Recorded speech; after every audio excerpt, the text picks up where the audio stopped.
রাত ৯টা newsroom live নিয়ে প্রিয়াঙ্কা রয়েছি আপনাদের সঙ্গে। শৈজাল কাণ্ডে ইতিমধ্যেই মমতা বন্দ্যোপাধ্যায়ের বাড়ি সংলগ্ন তল্লাশি চালিয়েছে সিআইডি। আবার কি ৩০-এর বি হরিশ চ্যাটার্জি স্ট্রিটে কড়া নাড়বে রাজ্য পুলিশ? শীতলকুচিতে গুলি চালানোর ঘটনার প্রসঙ্গ টেনে এনে জল্পনা উস্কে দিয়েছেন সোনারপুর উত্তরের বিধায়ক দেবাশিস ধর। শৈজাল কাণ্ডে ইতিমধ্যেই আপনারা জানেন মমতা বন্দ্যোপাধ্যায় বাড়ির সংলগ্ন তল্লাশি চালিয়েছে সিআইডি। আবার কি ৩০-এর বি হরিশ চ্যাটার্জি স্ট্রিটে কড়া নাড়বে রাজ্য পুলিশ? শীতলকুচিতে গুলি চালানোর ঘটনার প্রসঙ্গ টেনে এনে জল্পনা উস্কে দিয়েছেন সোনারপুর উত্তরের বিধায়ক দেবাশিস ধর। আমাদের শীতলকুচি যে ঘটনা সবাই জানে, যখন ওই নমিনেশন ফাইল করতে হয় এটা সামনে এসেছিল যে শীতলকুচি ঘটনা যেটা হয়েছিল ওই ঘটনায় 3টি এফআইআর হয়েছিল। তার মধ্যে গত সরকারের মুখ্যমন্ত্রী ছিলেন, তার এগেনস্টেও একটা এফআইআর হয়েছিল ওই উস্কানি দিয়ে ঘটনাটা ঘটানোর জন্য। দুঃখের বিষয় সেই ঘটনাটা কোনোদিন সিআইডি তদন্ত করেনি তৎকালীন, তার এগেনস্টে স্পেসিফিক এফআইআর আছে। আমি বলবো যে সেই ব্যাপারটা যেন তদন্ত করে কেন সত্যিকারের শীতলকুচি ঘটেছিল এবং কিভাবে উস্কানি দিয়ে এই ঘটনাটা ঘটানো হয়েছিল সেটা যেন সামনে আসে। এই একই বক্তব্য এবারের বিধানসভার আগেও উনি বলেছিলেন। নির্বাচন কমিশন অত্যন্ত সজাগ ছিল এবং এই ঘটনাটা ঘটতে দেয়নি, না হলে হয়তো আরো এরকম অনেক বড় বড় ঘটনা ঘটতে পারত।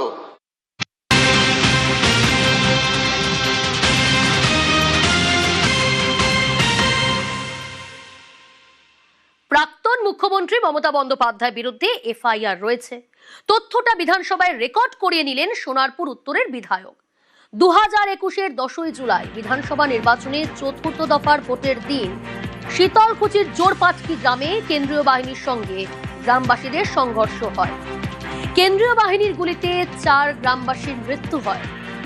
নির্বাচন কমিশনের প্রাথমিক রিপোর্ট অনুযায়ী কেন্দ্রীয় বাহিনীর জওয়ানদের বন্দুক ছিনিয়ে হামলার চেষ্টা হলে তারা আত্মরক্ষায় গুলি চালিয়েছিলেন। তবে এই গুলি চালানোকে গণহত্যা বলে নির্বাচনী প্রচার তুঙ্গে নিয়ে গিয়েছিলেন মমতা বন্দ্যোপাধ্যায়, তৎকালীন মুখ্যমন্ত্রী। দেবাশিস ধর তখন ছিলেন কোচবিহারের পুলিশ সুপার।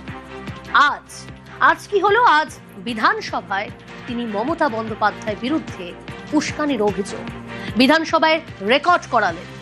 আচমকা অভিযোগ নয়, 2021 সালেই বিজেপি একটি অডিও টেপ প্রকাশ করেছিল।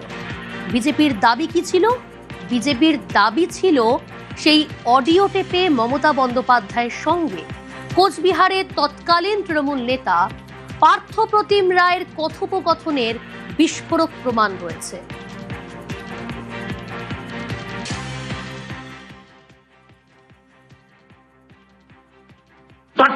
মাথা ঠান্ডা করে ভোটটা করো, তারপরে বিচার আমরা করবো। একদম আমি অ্যারেস্ট করাবো সব কটা সিআরপিএফকে। ডেড বডি গুলো এখন রেখে দাও, কালকে ডেড বডি গুলো নিয়ে র্যালি হবে। আজকে পরিবারগুলোকে বলবে কেউ ডেড বডি নেবে না। ঠিক ঠিক ঠিক সব থাকবে। আগে ভোটটা করে নাও মাথা ঠান্ডা করে। আছি ফিল্ডে, আমি পড়ে আছি। এরা কারা করেছে? সিআরপিএফ সিআরপিএফ লোকগুলো কারা? গুলো আমাদেরই লোক। পুরো এফআইআর করবে লয়ারকে দিয়ে, নিজের ইচ্ছে মতো করবে না। ওকে ওকে এফআইআর বাড়ির লোক যেটা করবে আমি বলে দেবো আফটার ইলেকশন, যাতে এগুলো ওদের কমান্ডার থেকে শুরু করে এসপি থেকে শুরু করে সব কটা পাচ্ছে। এসপি কেও বাঁচাতে হবে, আইসি কেও বাঁচাতে হবে। ঠিক ঠিক 2021 সালের এপ্রিলেই গুলি চলার জন্য মমতা বন্দ্যোপাধ্যায়ের ভূমিকা নিয়ে প্রশ্ন তুলেছিলেন অমিত শাহ। তিনি মমতা বন্দ্যোপাধ্যায়কে ক্ষমা চাইতে বলেছিলেন। मैं पूछना चाहता हूं कि क्या आपका वो भाषण वो 4 लोगों के मृत्यु के लिए जिम्मेदार नहीं है क्या? आपने उनको उकसाकर एक गोलीबारी का कारण दिया है। ममता दीदी के पास अभी भी समय है। ये जो उन्होंने भाषण किया था इसके लिए बंगाल की जनता के समक्ष माफी मांगा। শীতলকুচি কাণ্ডে তদন্তের আওতায় কি মমতা বন্দ্যোপাধ্যায় আসবে?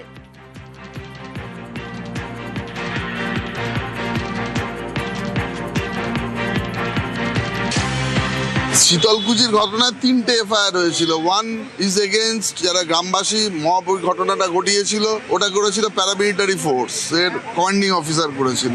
সেকেন্ড এফআইআর হয়েছিল দিদেন সিএম এর এগেইনস্টে, যেটা নিয়ে কোনোদিন কেউ জানতো না, কোনো তদন্ত হয়নি, সিআইডি ওটা কোনোদিন সামনেই আনেনি।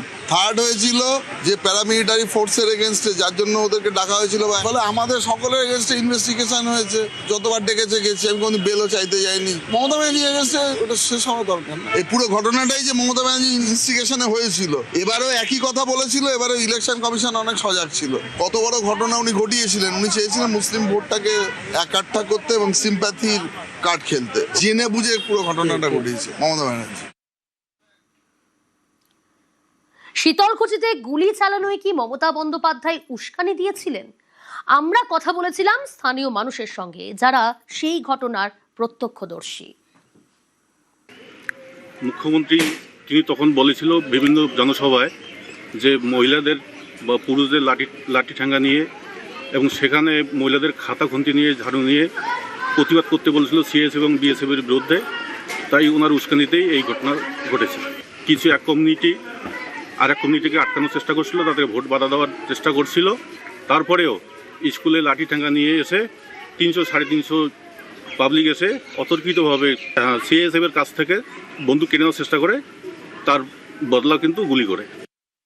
মুখ্যমন্ত্রী উনি নিজেই নির্দেশ করেছিলেন সিআইএসএফ যারা আছে বা যে সমস্ত জওয়ান আছে সমস্ত ওনাদের উপরে এমনভাবে আক্রমণ করুন যে ঝাড়ু ঝাঁটা নিয়ে বা ওনাদের বন্দুক কেড়ে নেওয়া, এই সমস্ত উস্কানিমূলক ভাষণগুলোর জন্যই এই ঘটনাটা ঘটেছে।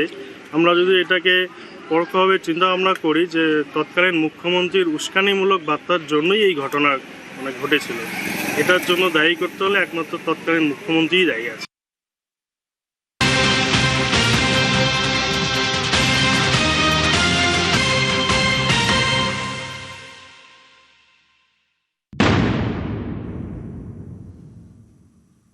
দুর্নীতি করলে কাউকে রেয়াত নয়, দুর্নীতি প্রমাণ হলে প্রাক্তন মুখ্যমন্ত্রীকেও ছাড় নয়, এফআইআর হবে। বিধানসভায় কড়া বার্তা মুখ্যমন্ত্রী শুভেন্দু অধিকারীর। আগামী 25শে জুলাই বিধানসভায় পেশ হবে আমফান দুর্নীতি সংক্রান্ত ক্যাগ রিপোর্ট। সেই কথা জানিয়ে প্রাক্তনকে কড়া বার্তা বর্তমানে।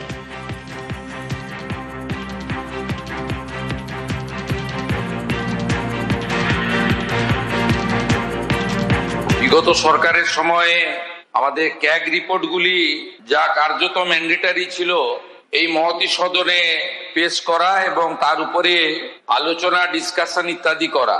আপনারা জানেন যে কাজটা হয়নি। এর সাথে সাথে লোকায়ুক্তের রিপোর্টও এই হাউসে প্রতি বছর প্লেস করা বাধ্যতামূলক ছিল, যা বিগত সরকার করেননি।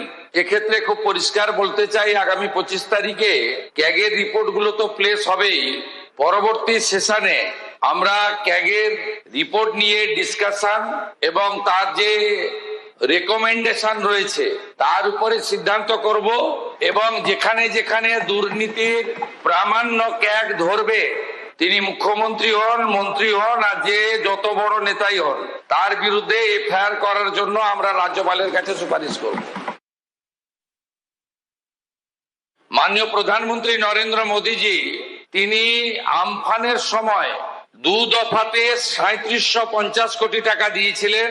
বড় দুর্নীতি হয়, কলকাতা হাইকোর্টে জনস্বার্থের মামলা হয়, বিশেষ ক্যাগ তদন্ত হয়েছিল। সেই তদন্ত রিপোর্ট প্রকাশ্যে আনা হয়নি, হাউসে প্লেস করা হয়নি, এবং সেই তদন্ত রিপোর্টে যাদেরকে অভিযুক্ত করে আইনানুগ ব্যবস্থা নেওয়ার সুপারিশ করা হয়েছিল সেটাও করা হয়নি। আমরা বিশেষ অধিবেশন বসানোর জন্য রাজ্যপাল মহোদয়ের মাধ্যমে আপনার কাছে সুপারিশ করব, যাতে আমফানের বিশেষ ক্যাগ রিপোর্ট নিয়ে এই হাউসে ডিসকাশন হয়, এবং বড় বড় ভাষণ যারা দিচ্ছেন গতকাল এক ঝুড়ি লোক নিয়ে, তাদের মুখোশটাও আমরা অতি দ্রুত খোলার ব্যবস্থা করব এবং আইনানুগ ব্যবস্থাও গ্রহণ হবে।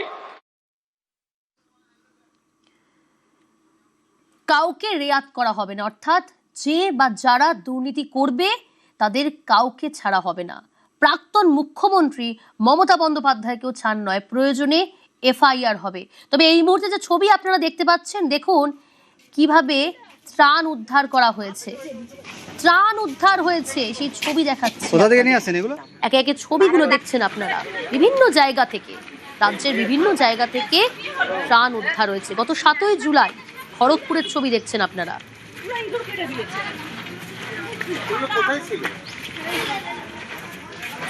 বিভিন্ন জায়গার ছবি দেখাবো আপনাদের। সোমবার বিধানসভায় 21শে জুলাইয়ের ফাইল খোলা হয়। সেদিনই মুখ্যমন্ত্রী কড়া বার্তা দিয়ে বলেছিলেন, আমফান ও কোভিড দুর্নীতির ক্যাগ রিপোর্ট প্রকাশ করা হবে। আরো বেশ কিছু তথ্য আছে, আমরা প্রয়োজন মতো সেগুলো প্রকাশ করব। যেমন আমফানের ক্যাগ রিপোর্ট, যেমন কোভিডে মেডিকেল ইকুইপমেন্ট পারচেজ রিপোর্ট, সব তথ্য আমার কাছে আছে। তথ্য আমি বের করেছি, পাবলিক ডোমেনে আসা উচিত, বিধানসভার টেবিলে আসা উচিত, এবং আপনারা যা যা ধ্বংস এখানে করে গেছেন এটা পশ্চিমবঙ্গের লোককে জানানোর দায়িত্ব আমাদের সকলের। আমরা সে কাজটা করব। গতকাল 21শে জুলাইয়ের মঞ্চ থেকে এরই পাল্টা দিয়েছিলেন মমতা বন্দ্যোপাধ্যায়। আমফান নিয়ে কিছু না বললেও মমতার ফোকাসে ছিল কোভিড নিয়ে ক্যাগ রিপোর্ট। এখন আবার দেখছি কোভিড নিয়ে তদন্ত করবে, করুন। আমি চাই নরেন্দ্র মোদী আগে ফাঁসবে, আমরা নই। আমরা তখন চিফ মিনিস্টার ছিলাম, ভিডিও কনফারেন্স করে একটা কোম্পানির নাম ব্র্যাকেট করে গোল করে এখান থেকে এই কোম্পানি থেকে কোভিডের ইনজেকশন নিতে হবে, এটা যিনি বলেছিলেন তার নাম ভারতবর্ষের প্রধানমন্ত্রী মোদীজি।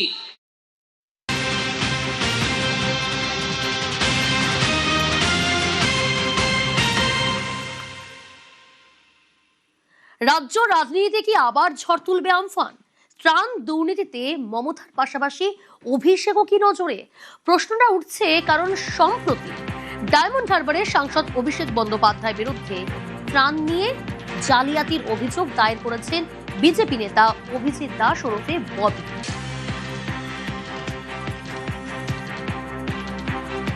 কি অভিযোগ তার অভিযোগ, একই ফোন নম্বর বা ব্যাংক অ্যাকাউন্ট নম্বর ব্যবহার করে ভুয়ো নাম তোলা হয়েছে, নামের বানান বদলে ডুপ্লিকেট এন্ট্রি করানো হয়েছে, ত্রাণ পেতে কাটমানি দিতে হয়েছে ঝড়ে ক্ষতিগ্রস্ত সাধারণ মানুষ।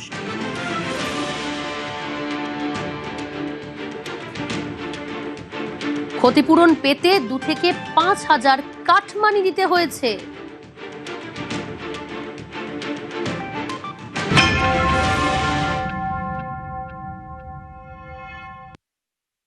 প্রায় 30,000-এর মতো ঘরকে এখানে জমা দেওয়া হয়েছে। প্রচুর পরিমাণে ভুয়া ডকুমেন্টস, ভুয়া নাম, ভুয়া অ্যাকাউন্ট দিয়ে টাকাগুলো সব তুলে নেওয়া হয়েছে। বাবার নামে জায়গায় ফোন নাম্বার দেওয়া হয়েছে, পুরো টাকা বরবাদ করা হয়েছে। শুধু তা নয়, আপনি যখন দেখবেন যেখানে প্রত্যেকটা ডকুমেন্টসে লেখা আছে, ভিডিও যখন এগুলো পাস করে সব জায়গায় লেখা আছে রেফার্ড বাই অভিষেক ব্যানার্জি। কিচ্ছু টাকা পয়সা কিছু পাওয়া যায়। এই খাতা কলমে দেখা যাচ্ছে আপনি পেয়েছেন, আপনারা আর বলছেন না। না, কোনো টাকা পয়সা এখানে কিছু পাওয়া যায় না। টাকা পেয়ে কি না বলছেন? না, আমরা কোনো কিচ্ছু পাইনি। আমাদের সব নৌকোদনি ক্ষতি খেজরা হয়েছে আমপানের সময়। হ্যাঁ, সে আমরা নিজেরাই সব ধার দেনা করে সারিয়েছি। হরিণডাঙ্গায় একাধিকবার গিয়েছিলুম, তো বলো কই না তোমাদের জন্য তো কই কোনো কিছু ব্যবস্থা নেই। আবার 100-200 করে টাকাও দিতে হয়েছে এরকম ভাবে। টাকাও দিতে হয়েছে আপনাদের? হ্যাঁ। কেন? মাছ খাওয়াতে হয়েছে, মিষ্টি খাওয়াতে হয়েছে, টাকা পাবে তোমরা বলে তারা কাগজপত্র সব লিখে নাকি নিয়ে চলে গেল। আবার কাগজ জমা দাও, ফটো তোলো, ফটো জমা সব কিছু জমা দেওয়া। টাকা তাহলে কত পেলেন? কিচ্ছু পাইনি। তাও 10,000 হয়তো নিয়ে গেছে, 200 জনের নাম করে 10,000 লিখেছে, এটাও তো হতে পারে। টাকাগুলো তো আপনার, তাদের 10,000-এর মধ্যে তো আপনারা পাননি বলছেন। আমরা তো একটাও টাকা পাইনি, একটা টাকা বলে পাইনি।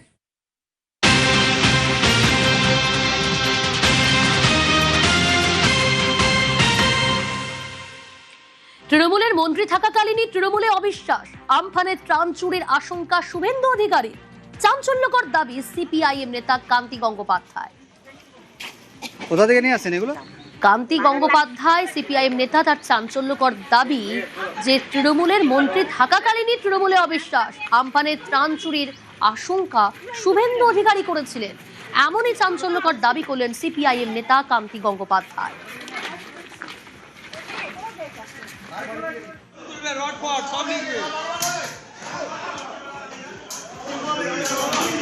শুভেন্দু অধিকারী তখন মন্ত্রী আমাকে বললো, কান্তিদা রিলিফে আপনার কী কী জিনিস প্রয়োজন বলুন। আমি বললাম, আমি তো সিপিএম করি, তো তৃণমূল হাতে দিচ্ছ না কেন? শুভেন্দু আমাকে বললো, কান্তিদা আপনার কাছে যদি মাল পৌঁছে দিই, প্রকৃত যারা ক্ষতিগ্রস্ত তারা পাবে, আমাদের লোকদের হাতে দিলে পরে এর 90% মাল চুরি হয়ে যাবে।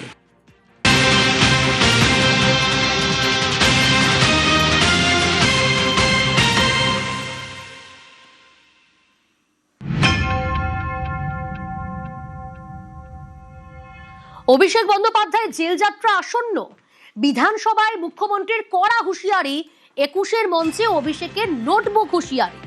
গতকাল হিসেব নেওয়ার হুঁশিয়ারি অভিষেক বন্দ্যোপাধ্যায়, বাইরে থাকলে তো হিসেব নেবে। বিধানসভায় দাঁড়িয়ে অভিষেক বন্দ্যোপাধ্যায়কে নিশানা শুভেন্দু অধিকারী।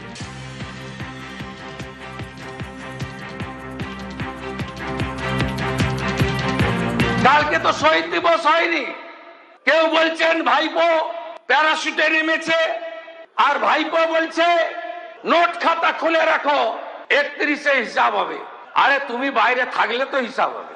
এই ভাইপো পন্থী তৃণমূলের নাম নিশান পশ্চিমবঙ্গে থাকবে না। আমার দায়িত্ব, কোন ভোটে জিততে পারবেন না। ওই লম্ফ জম্প পিসি বলে 400 মামলা, তাও তো ভয় পায়নি ছেলেটা আমার।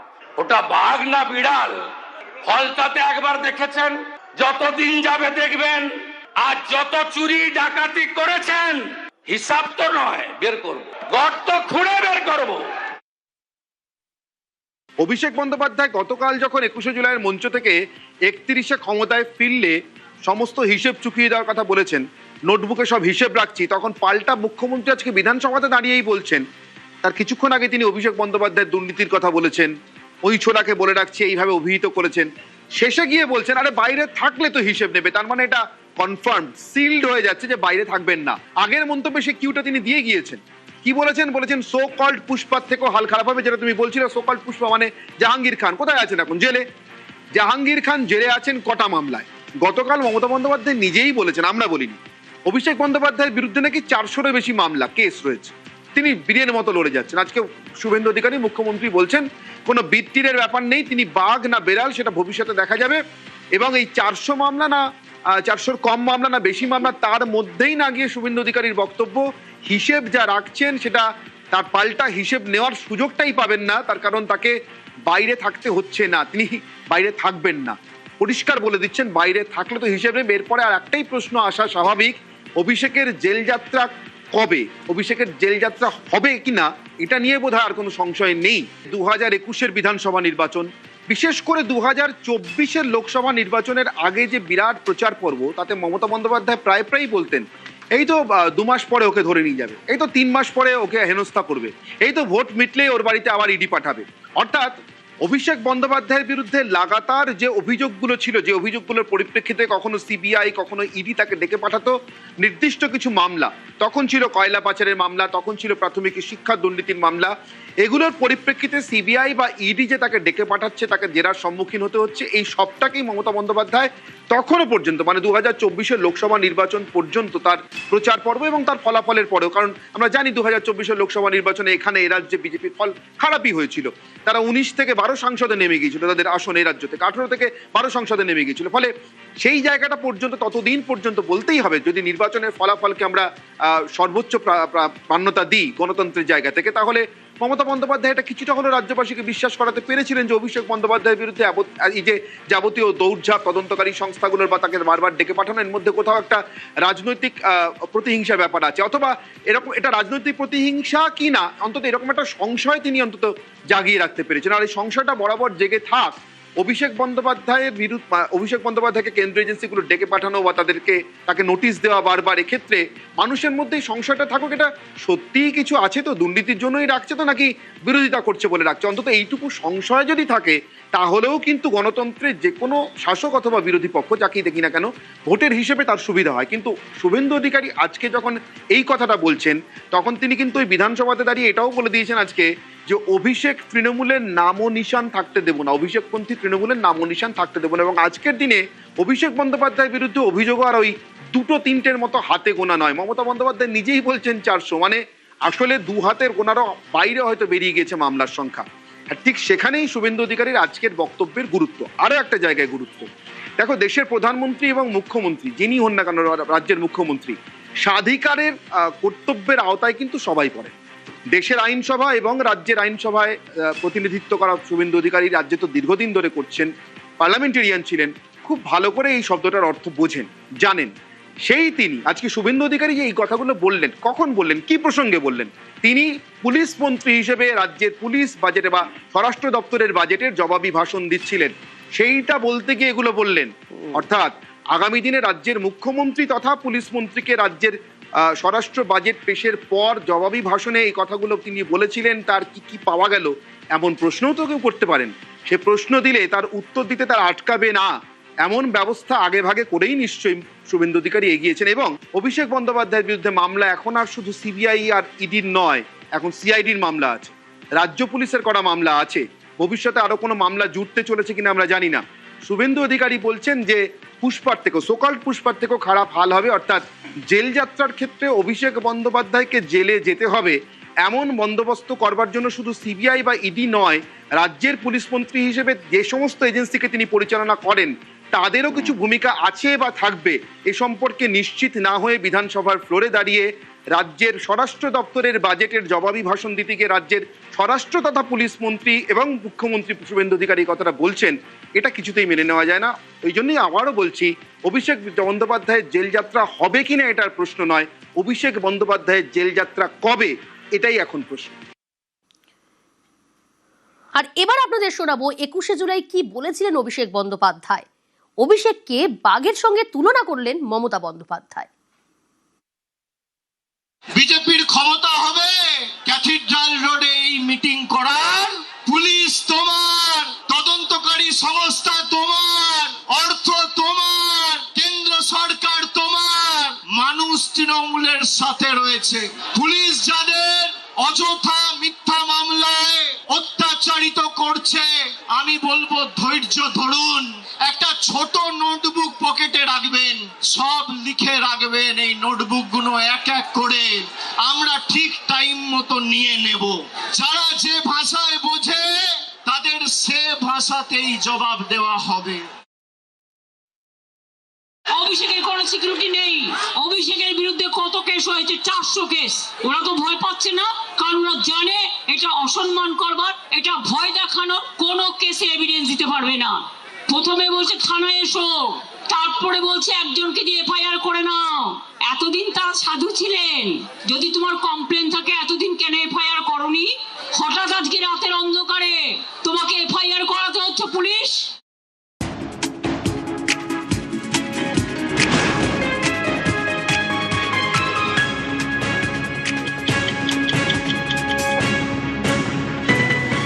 নেট বিতর্ক উত্তাল রাজধানী, আর এই নেট বিতর্কেই আলোচনায় রাজি, সংসদে প্রশ্ন ফাঁস নিয়ে আলোচনায় রাজি সরকার।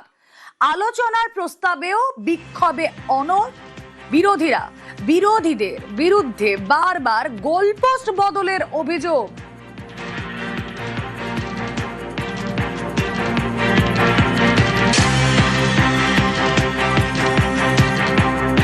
सरकार ने आज पार्लियामेंट सदन में कह दिया कि नीट एग्जाम का पेपर लीक का मामला और उससे जुड़े हुए जो भी संबंधित मामले हैं उस पे पूरी तरह से चर्चा करने के लिए तैयार है।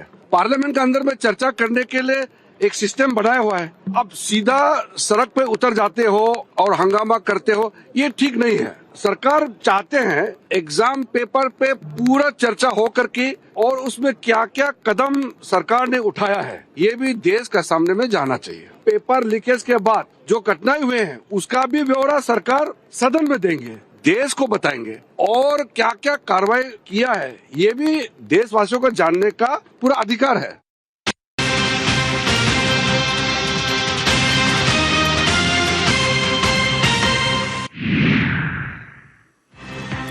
নিট বিতর্কে উত্তাল রাজধানী, যে কথা শুরুতেই বলছিলাম, আর এবার সংসদে আলোচনা চায় সরকার। কিন্তু কি করবে বিক্ষোভকারীরা, কি করবে সিজেপি, বিভিন্ন ছাত্র সংগঠনগুলো? তারা আলোচনার পথে হাঁটবে নাকি তারা রাস্তায় বসে বিক্ষোভ সেটাকেই মান্যতা দেবে আগামী দিনে? এই নিয়ে নানা প্রশ্ন, উত্তর খুঁজিয়ে আসুন। মৈত্রেয়ী রয়েছেন সঙ্গে। মৈত্রেয়ী, রুবেলা দেখো, এই মুহূর্তে দাঁড়িয়ে সিজেপির থেকেও সব থেকে বেশি প্রশ্ন কিন্তু বিরোধীদের নিয়েও। সিজেপির সঙ্গে ইতিমধ্যেই আলোচনার কথা বলেছে সরকার এবং এক দফা আলোচনা হয়েও গিয়েছে জেপি নাড্ডার সঙ্গে সিজেপির যারা মুখপাত্ররা ছিলেন তাদের। কিন্তু বিরোধীরা যারা গতকাল থেকে আন্দোলনের গতি বা মোমেন্টাম আরো বেশি বাড়ানোর চেষ্টা করছেন, সেই বিরোধীরা তাদের বিরুদ্ধে কিন্তু বারবার অভিযোগ উঠছে যে তারা বারবার করে যে গোল পোস্ট রয়েছে সেটা বদলানোর চেষ্টা করছেন। কেন? গতকাল যখন রাহুল গান্ধী বিক্ষোভে বসলেন প্রধানমন্ত্রীর বাসভবনের ঠিক বাইরে, সেই সময় গিয়ে কেন্দ্রীয় মন্ত্রী জিতেন্দ্র সিং, MOS জিতেন্দ্র সিং, তিনি যখন গিয়ে কথা বলছেন তখন তাদেরকে প্রাথমিকভাবে বলা হয়েছিল যে তারা চান যে সংসদে আলোচনা হোক। গতকাল পার্লামেন্টে গিয়ে স্পিকারের কাছেও তারা এই বক্তব্য তুলে ধরেছিলেন, কিন্তু সেই আলোচনা যখন করতে সরকার রাজি হলো তখন গিয়ে নোটিশ দেওয়া তো দূরস্থান আলোচনার জন্য, লোকসভা এই আলোচনা থেকেই পিছিয়ে যাচ্ছে। ফলে এই জায়গাতেই বারবার করে প্রশ্নটা উঠছে যে বিরোধীরা আদৌ আলোচনা চান বা আলোচনার মাধ্যমে এই সমস্যার সমাধান চান, নাকি তারা ইস্যুটা জিইয়ে রেখে বিক্ষোভটাই করে যেতে চান। রুমেলা, বেশ, বিরোধীরা কি করতে চান, বিরোধীদের ভরসা কারা, অবশ্যই সেই প্রসঙ্গে আসবো, কিন্তু তার আগে আবারও শুনুন সরকার যে আলোচনার পথ খোলা রাখছে তা নিয়ে কি বলছেন কিরেন রিজিজু। सरकार ने आज पार्लियामेंट सदन में कह दिया कि नीट एग्जाम का पेपर लीक का मामला और उससे जुड़े हुए जो भी संबंधित मामले हैं उस पे पूरी तरह से चर्चा करने के लिए तैयार है। पार्लियामेंट के अंदर में चर्चा करने के लिए एक सिस्टम बनाया हुआ है। अब सीधा सड़क पे उतर जाते हो और हंगामा करते हो, ये ठीक नहीं है। सरकार चाहते हैं एग्जाम पेपर पे पूरा चर्चा हो करके और उसमें क्या क्या कदम सरकार ने उठाया है ये भी देश का सामने में जाना चाहिए। पेपर लीकेज के बाद जो घटनाएं हुए हैं उसका भी ब्यौरा सरकार सदन में देंगे, देश को बताएंगे और क्या क्या कार्रवाई